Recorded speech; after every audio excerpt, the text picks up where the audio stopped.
Bien, como hemos anunciado, estamos con Elmer Cuba, socio de Macroconsul, para conversar un poco sobre el panorama económico de cara a las futuras elecciones, qué es lo que va a pasar, se va a aguantar más el carro, se va a acelerar el proceso de inversión que está un poco aguantado. Vamos a conocer su opinión sobre todas las variables económicas en este futuro cercano, como digo, dentro del marco de las elecciones en nuestro país. ¿Cómo estás, Elmer? Hola. Buenas noches. Muchas gracias acá nuevamente en el programa.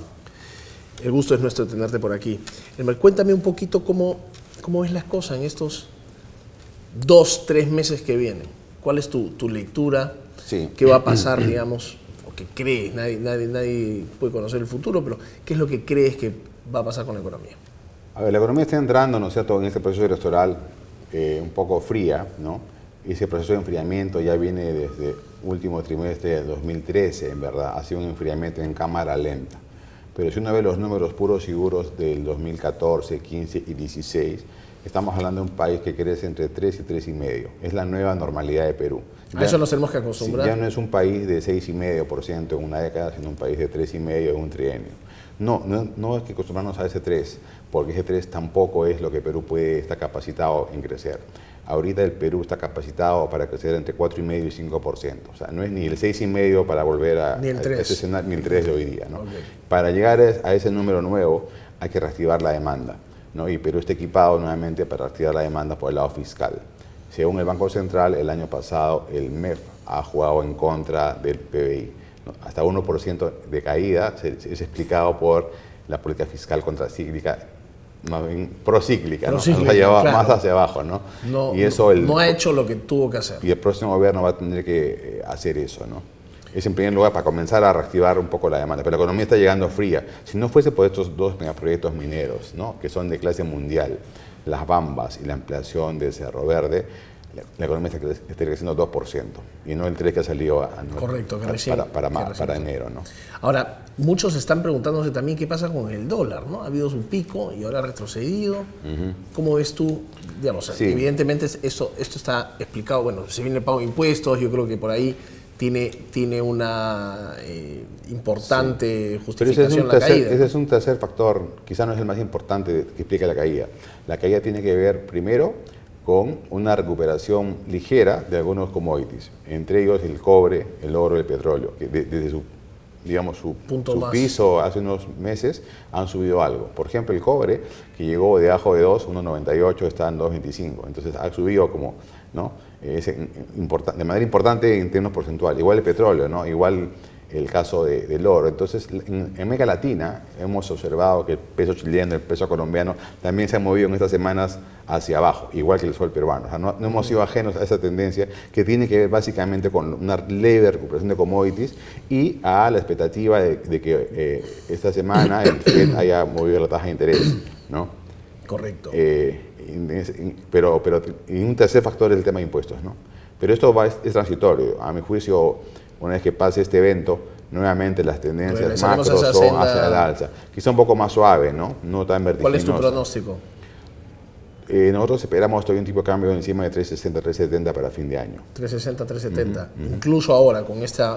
Incluso ahora, pero más suave, ¿no?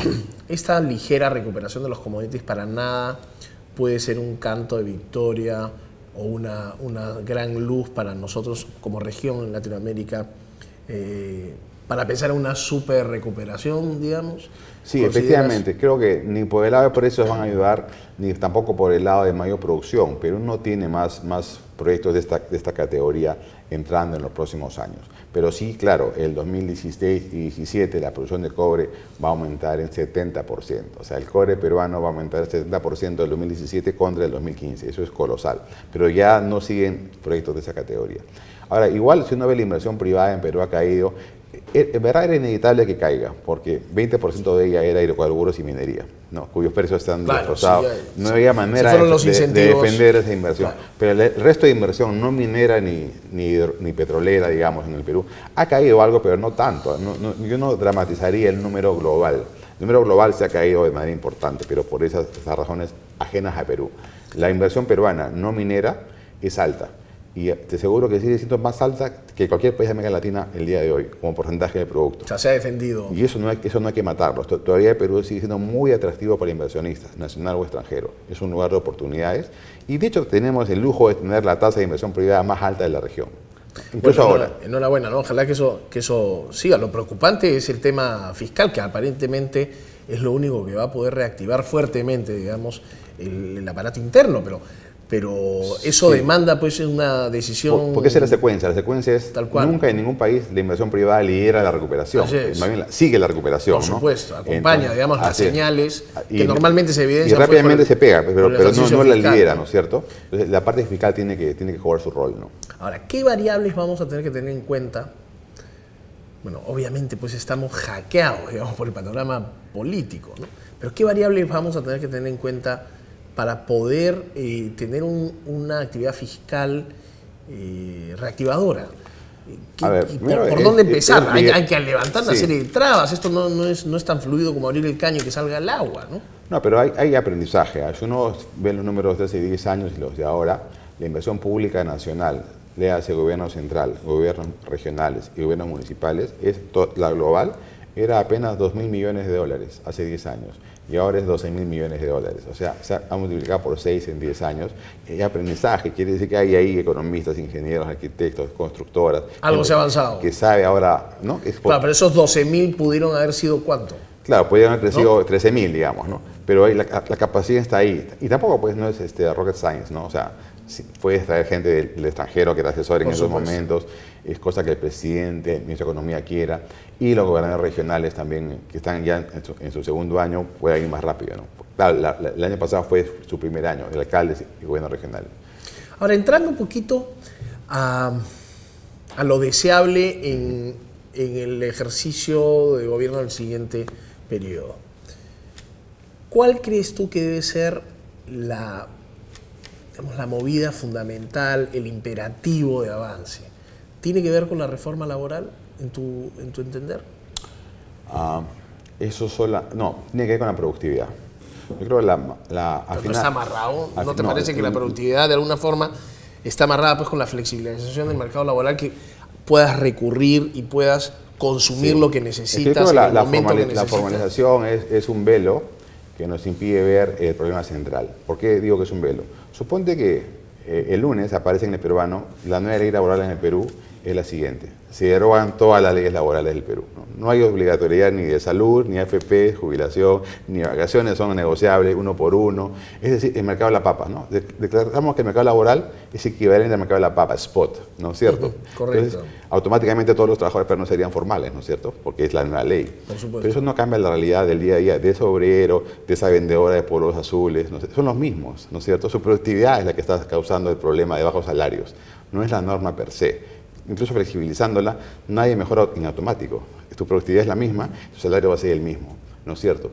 Quizás la empresa tenga menos costos, ¿no? Siguiendo un poquito esa lógica, yo te diría, oye, mira, si mañana no tengo el puesto asegurado y no tengo esa protección, digamos, que la ley hoy me permite gozar, me voy a poner un poco las pilas también y voy a tratar de ser un poquito más eficiente en mi trabajo y voy a poner un poquito más de mi parte y voy a empezar a competir con otros que quieren mi puesto, y de alguna manera la productividad también va a estar asociada a la competitividad en términos de la movilidad del factor.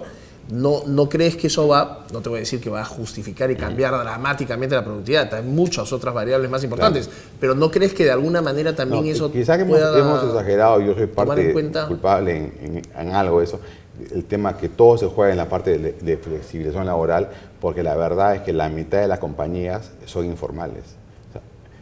Claro, y hay una mitad que la flexibilización no... Así, la flexibilización puede ayudar a las empresas formales que tienen en su seno trabajadores informales, ¿no? Entonces, claro, si es más flexible dentro de la legalidad, si la mitad de mis trabajadores está en planilla y tiene todo, la mitad no, con la flexibilización, la otra mitad la meto, ¿no? Pero eso solamente es un tercio del problema. 2/3 son trabajadores informales en empresas que a su vez son informales, que ni siquiera existen, no tienen RUC, no tienen dirección. La SUNAFIL no podría multarlas, ¿no? Entonces, la flexibilización laboral ahí está, hace cosquillas, ¿no? Claro. Que tiene que formalizarse como empresa primero. Por supuesto. Antes que sean formalidad laboral. Es un requisito, sí. Entonces, ahí hay un tema mayúsculo, ¿no? Solamente la parte laboral es la punta del iceberg del problema mayúsculo que es la formalidad. ¿Qué deben de hacer los responsables de gobierno como primerísimas medidas, digamos, el 29 de julio o el 30? Mira, después de la celebración. Un país como Perú, que está en desarrollo, que apenas tiene $10.000 de PIB per cápita ajustado, ¿no? Un país que está ahí, de ingresos medianos bajos. Su única alternativa es aumentar la productividad. ¿Cómo se aumenta esa famosa productividad? Con dos medidas. La primera es más inversión privada. La inversión privada aumenta el ratio capital-empleo en los países. Pero como el país es un país pobre, subcapitalizado, basta subir el ratio capital-empleo para que la productividad del trabajo sea mayor. Es decir, no es lo mismo trabajar con una máquina de escribir que con una computadora. No es lo mismo con una pala que con un montacarga. Por supuesto. Ese tema es crucial. Hay que mantener este boom de inversión privada en el país. Y dos, la educación, ¿no? Entonces, un trabajador, sí, pero comienza, si hubiese comenzado hace 20 años, hace 10 años o hace 5, estaremos viendo algo ahora, ¿no? Ponte un saber hace 20 años, ¿no? Sí, no. Entonces, siempre comienza, el futuro siempre comienza ¿Saavedra quedará? Ojalá, ¿no? Y no solamente... Eso debería ser una especie... No solamente el Gallardo... De acuerdo nacional. O Gallardo, ¿no? en transporte, ¿no? Entonces, lo que te quiero decir es lo siguiente. Si solamente el tránsito al desarrollo es ese camino. Lo estamos dando, por ejemplo, Chile, ¿no? Que tiene un per cápita de 20.000, el doble que el peruano, ¿no? Entonces, el camino es ese, mejor educación y mayor inversión privada, ¿no? Y pública, por supuesto, países de infraestructura, por supuesto. Esos tres caminos te llevan a subir el per cápita. Cuando eso ocurra, el tema laboral va a ser algo secundario. Efectivamente hay que flexibilizar. Yo estoy en tu línea, no es que no quiera flexibilizar, pero el problema central está más abajo, debajo del agua. Ahora, ¿quiénes tienen capacidad para, desde el Congreso, comprarse el rollo de la flexibilización laboral a rajatabla? Yo creo que no va a ocurrir por el lado político. La ley Pulpín fue un último intento, equivocado además y mal pensado, mal ejecutado, no ha funcionado. Yo creo que el camino está por una ley PYME más bien, ¿no? Una ley PYME reforzada que combine temas tributarios, temas laborales, para que el camino comience, ¿no? La ley PYME en Perú es un fracaso, ¿no? La mayoría de empresas peruanas son medianas, pequeñas o micro. ¿no? Esos son 90% de las empresas realmente existentes en el país, ¿no? Y ese 90% de empresas, la formalidad de ellas es mínima, ¿no? Mínima. No está representado en las UNAS, no son agentes que pagan impuestos, están ahí. Y su aporte al PBI es entre 10 y 20%, ¿no? O sea, el 90% de las compañías aportan 10% del PBI. Claro, por eso ese es su peso real. La informalidad peruana no es 70 es la laboral, a veces se confunde, ¿no? Claro. 70 es la laboral, pero no es la de valor agregado, ¿no? Porque la minería ilegal no aporta más que Yanacocha, Antamina o Sauder. Sí, pues. El pescador ilegal no hace más que tasa. Por eso que la flexibilización, en cuanto a su impacto en el mundo formal, sí es relevante, porque ese mundo formal mueve el país. O sea, pero la formalidad empresarial, más que la laboral. Empresarial, ese es el problema, sí. ¿no? Esa mamá de Cordero está en la formalidad empresarial. También es cierto, hay que hacer esa división, pero no deja de tener sentido pensar primero cómo arreglas el tema dentro de lo formal, porque lo formal es lo que mueve el país, digamos, en términos de su impacto y la contribución al PIB. Sí, pero ese camino es muy difícil, porque mira los sindicatos, ¿no? La OIT misma, no lo veo por ese camino, veo el otro camino incluso más fácil y más duradero. Ahora, una ley PYME enriquecida con qué ángulos, ¿no? Con qué nutrientes, porque a todo el mundo se le ocurren muchas cosas, ¿no? Sí, tiene que perdonar el pasado. Porque, ¿cuál es la tara? Borrón y cuenta nueva. Así es. Para empezar. Porque si tengo un trabajador informal 20 años y... No le vas a dar derechos retroactivos. Me quiebras. Estoy quebrado, en verdad. Automáticamente estoy quebrado. Entonces no lo voy a hacer, pues. No voy a quebrar yo solito, ¿no? Al día siguiente hago los papeles y quiebro. Entonces nadie va a quebrar. Tal cual. Entonces no va a ocurrir nunca. Entonces si no hacemos nada, va a ser el statu quo. ¿Cuál es el statu quo? Mira, hace 10 años la informalidad laboral era 80%. Hace 10 años, ahora es 70. Ha bajado 10 en nuestra mejor década, ¿no? Cuando el Perú es el doble de tamaño. O sea, habría que esperar entonces, en esa lógica, 70 años, ¿no? Para que la economía haga su trabajo, sin cambiar ninguna ley, ¿no es cierto? La economía crece, la productividad es más alta, entonces la ley ya no es importante, ¿no? La cumplo porque soy más rico, ¿no? Es mucho tiempo, ¿no? Es mucho tiempo, hay que ver de acelerar eso, pero yo creo que ya no podemos darnos el lujo de postergarlo. No, más, yo estoy de acuerdo contigo, o sea, es un tema complejo. Tiene que ser, es un imperativo. Yo he sugerido, y aprovecho tu programa para sugerir, una comisión de informalidad y otra comisión de productividad, donde estén metidos trabajadores, empresarios, académicos. ¿Estas serían unas dependencias del Ministerio de Economía? No, mira, de la PCM. a mí me gustó el caso chileno para su reforma de las AFPs, ¿no? Como tú sabes, ellos han fundado esta industria hace más de 25 años y tenían dudas de sí mismos, de si era bueno o malo el sistema privado de pensiones y hasta dónde debía llegar. Entonces nombraron a un profesor Bravo como secretario técnico, metieron a 2 premios Nobel, expertos académicos, empresarios, trabajadores, las AFPs mismas, para discutir, ¿no? Y luego no sé, me acuerdo, se hizo un año, sacaron su informe. Y el informe dijo que el sistema es espectacular y hay que mejorarlo en 3, 4 cosas. Que no lo toquen prácticamente. ¿No? Pero hay que mejorarlo, ¿no? En 4 cosas que son importantes, digamos, ¿no? Pero sin cambiar el sistema, sin botar el niño con el agua sucia. Claro. Entonces, como es un tema complejo, importante, y hay que debe ser inclusivo para el debate, ¿no? Si lo haces en 4 puertas en el mes, sale la ley Pulpín, pues, ¿no? No queremos eso, que por supuesto. En 4 paredes cerradas salga una norma que va a fracasar. Ya eso incluso debería estar trabajándose como planes de gobierno, ¿no? Sí, no, pero los partidos políticos, digamos, no son think tanks, no tienen asociados think tanks para producir este tipo de cosas. Pero una pena, ¿no? Porque se pierde tiempo valioso o se sacrifica calidad, ¿no? Claro, pues el próximo gobierno lo que va a tener que hacer es en el corto plazo reactivar y tratar de remover las cosas, pero con estas comisiones que yo sugeriría fuertemente, ya tienes un tema para el segundo año, ¿no? O sea, el segundo año no acaba la historia, no puedes esperar un gobierno que agote en 100 días todos los 5 años. Pero la luna de miel, ¿no crees que es fundamental en este país? No, pero mi gente, que lo potente que sería una comisión inclusiva, técnica, profesional, porque es un tema profesional, no lo podemos dejar pues, a sacerdotes o arquitectos, ¿no? Es un tema profesional claro. Que hay que resolverlo, además con expertos internacionales, ¿no? De las multilaterales, etcétera. Es una propuesta seria de productividad y de informalidad, ¿no? Entonces, la gente no va a poder decir, no, yo no estaba en ese debate, ¿no? Que vayan también los jóvenes que están en contra a proponer algo. Claro. Entonces, claro, nunca va a haber un consenso, pero sí va a haber un mínimo, no en los 40 puntos, pero en 30, sí, y eso se va para adelante. Tiene una legitimidad social más allá del Congreso, ¿no? Sí, pues. Yo creo que ese es el camino, porque el Congreso tampoco es tan representativo hoy en día, ¿no? Además, la calidad puede producir. Pero eso va a depender del presidente, ¿no? El presidente tiene que liderar esa comisión. De hecho, Bachelet lideró la comisión Bravo, que te digo, ¿no? El panorama internacional, Elmer. Se vienen las elecciones de Estados Unidos. Sí. China siempre es una duda. ¿Cómo ves tú? A ver, Estados Unidos muy fuerte, con un crecimiento notable, llegaba al potencial ya hace varios años, con una tasa de desempleo bajando, ya está debajo de 5%. Siendo la natural 5, sí, ¿no? O sea, sí, ya está ahí, pues un poco menos ahora, pero ya está casi en pleno empleo. Yo creo que lo natural es que Fed comienza a remover el impulso, ¿no es cierto? Pero ahora tiene otros miedos, el miedo a la bolsa, el miedo a la globalización financiera. Pero al final del día va a tener que comenzar a retirar su estímulo. Yo apostaría que ya esta semana lo comience a hacer. ¿Tú crees que hay un riesgo inflacionario? No, pero si la inflación ya está en 2% y el petróleo ya no va a seguir bajando, no va a seguir ayudándote. Correcto. La inflación baja.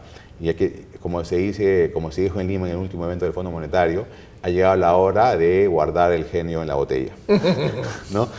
Está bien. El genio ha sido pues el Q1, Q2, el Q3, ¿no? Ya está bueno de suficiente.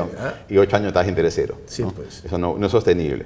Entonces, eso para nosotros no es tan bueno porque efectivamente el costo del financiamiento de todos los plazos va a aumentar, porque Perú es financieramente abierto. Ahora, Europa no anda muy bien. Uno esperaría que Europa haya crecido fuerte ahora, porque tenía todo para crecer, el petróleo bajo, un plan de estímulo monetario, una gran devaluación del euro, ¿no es cierto? Claro. Pero no ha ocurrido por otros problemas políticos, ¿no? En España, por ejemplo, en Grecia, y problemas del mundo que está importando menos. Hay un riesgo importante, no menor, de desaceleración mundial por Europa, por China y por Japón, no por Estados Unidos. O sea, aunque parezca mentira, Estados Unidos es la locomotora. Antes la locomotora era China y el Asia, ¿no? Estados Unidos jaló hacia abajo, ahora el mundo es al revés. Estados Unidos es la locomotora del mundo y China más bien está con algunos problemas. ¿Qué capacidad de recuperación que tiene ese país, no? Bueno, eso es productividad. Bueno, eso es productividad, eso es flexibilidad laboral. Correcto. Y buenas políticas macroeconómicas, ¿no? Totalmente. No olvidémonos que la parte fiscal en Estados Unidos ha sido colosal, han duplicado el peso de la deuda. Antes de la crisis la deuda era 50 puntos de producto, hoy 10, 100. Eso es política macroeconómica puesta en la mesa, ¿no? Claro. Con toda la carne al asador para que no ocurra lo de los 30, ¿no? Totalmente, ¿no? Ahora, entonces, en resumen, China anda muy mal, ¿no? La palabra es muy mal, no es mal. El campeón mundial de las exportaciones ha sido China en los últimos 30 años, donde crecía entre 15 y 20% al año sus exportaciones. El último dato de febrero es menos 15. Menos 15, ni siquiera es cero. Entonces, China, su demanda externa se está derritiendo. Y no hay manera de que tan rápido puedan sustituir eso con ciertos servicios, ¿no? Entonces, China está en unos problemas. Además que no tiene los instrumentos para estabilizar la caída de la demanda. No es Estados Unidos, no es Europa, ni siquiera es Perú. La parte monetaria de China es muy débil, porque la tasa de interés opera a través de las familias, ¿no? Que deciden gastar o no gastar por el costo del crédito. En China los endeudados no son las familias, son las empresas chinas estatales. Claro. Que no porque le baje la tasa va a vender más la empresa china. Por ¿No es supuesto. cierto? Ahí, ahora, este ese proceso canal de es débil. migración del campo a la ciudad no se va a detener No, tan eso, fácilmente, claro, ¿no? O es sea, un proceso eso- estructural de más largo plazo, ¿no? Pero en el corto tienen un problema del capitalismo, digamos, ¿no? Los ciclos económicos son parte de la vida de la economía de mercado. Y ellos no tienen las herramientas anticíclicas, ¿no es cierto?, del libro de texto para estabilizar eso. Ese es el problema. no tan nítidas, por lo menos. Y la parte fiscal ya no pueden ir por ese camino porque no quieren recorrer ese camino, porque la inversión pública en China ya es 50% del producto. ¿no? Ya es galáctica. Pues. Claro, entonces no lo puedes meter, entonces que sea 60, ¿no? Para que no caiga el PBI. Ese es el problema. Entonces, pues están flotando, ¿no? No se les ocurre otras herramientas. Honestamente, Bruno, lo que les queda es bajar los impuestos. Claro. Tienen que bajar los impuestos para que los chinos gasten más. Darle más pues, ingreso Así es, disponible. y estabilizar. de alguna forma, ¿no? Tienen todo el dinero del mundo para hacer eso, pero le va a costar a los chinos mentalmente, ¿no? Que el tesoro chino, gran creador Recaudador, mundial, ¿no? Claro. baje su riqueza Su umbral. para que los chinos gasten, ¿no? Bueno, de alguna forma, geográficamente, y además el impacto que va a suponer, pues, no sé, México como un principal beneficiario, ya te estoy hablando del mundo latino, de la recuperación americana, algo por ahí nos va a chorrear a favor, ¿no? El TLC, por ejemplo, ¿no? Y la recuperación que podamos tener nosotros si es que se activa de alguna forma nuestro aparato interno, yo creo que vamos a tener chances de tener más aliado, ¿no? Porque siempre hemos estado dependiendo mucho de la China nosotros también, ¿no? Entonces también habría que replantear un poquito quiénes van a ser nuestros grandes compañeros, ¿no? En esta nueva etapa, digamos, de la economía global, ¿no? Ese es un buen punto. Hace 40 años Perú, ¿qué le vendía al mundo? Petróleo, cobre, harina de pescado Oro. y café, ¿no? Ahora también, pero han aparecido en un sector importante no tradicionales, que son textiles, agroindustria, químicos. Esa maravilla ha dejado de crecer hace 10 años. O sea, las no tradicionales en Perú eran 2.000 millones de dólares el año 2000. Llegaron a 10.000 el año 2010, o sea, por 5. Pero desde el año 2010 hasta ahora se han mantenido ahí, entre 10 y 12. Ese es el problema de productividad que te comentaba al inicio, ¿no? Perú está teniendo un problema severo de productividad global, ¿no? No hemos sido capaces de aumentar las no tradicionales ya en lo que va de esta década. Un tema más que cambiar. O sea, a los peruanos nos cuesta producir algo más barato que otro cualquiera en cualquier otra parte del mundo. Nos cuesta. Hay cosas ahí metidas, laborales, Claro, hay también tributarios, distorsiones. ineficiencias, el Estado, el Poder Judicial, la inseguridad, la logística. Todo al final del día se mete en el precio, ¿no? Totalmente. Y entonces no estamos siendo capaces de producir algo a precios competitivos internacionales, que no sean los típicos commodities, ¿no?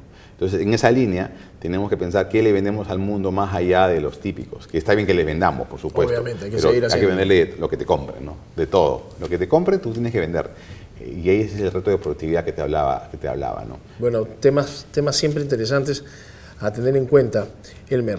Oye, el tiempo se nos acaba, como siempre, una muy grata experiencia estar contigo. Ojalá pues que las cosas tengan la forma que se quiere, a la velocidad que se quiere y con el norte que se desea para salir de este entrampamiento, ¿no? Gracias por venir nuevamente aquí al programa y estaremos próximamente conversando. Vamos a ver el panorama político, cómo se desarrolla las próximas semanas. ¿Cómo no? Elmer. Muchas gracias. Elmer Cuba, socio director de Macroconsult, estuvo con nosotros. Hemos estado conversando sobre diversos temas, principalmente la lectura del panorama económico de los siguientes meses de cara a las futuras elecciones en nuestro país. Vamos a ver qué pasa y cómo se priorizan las decisiones tan nítidamente claras que tenemos al frente por tomar. Nosotros volvemos, señores, tras la pausa. No se muevan.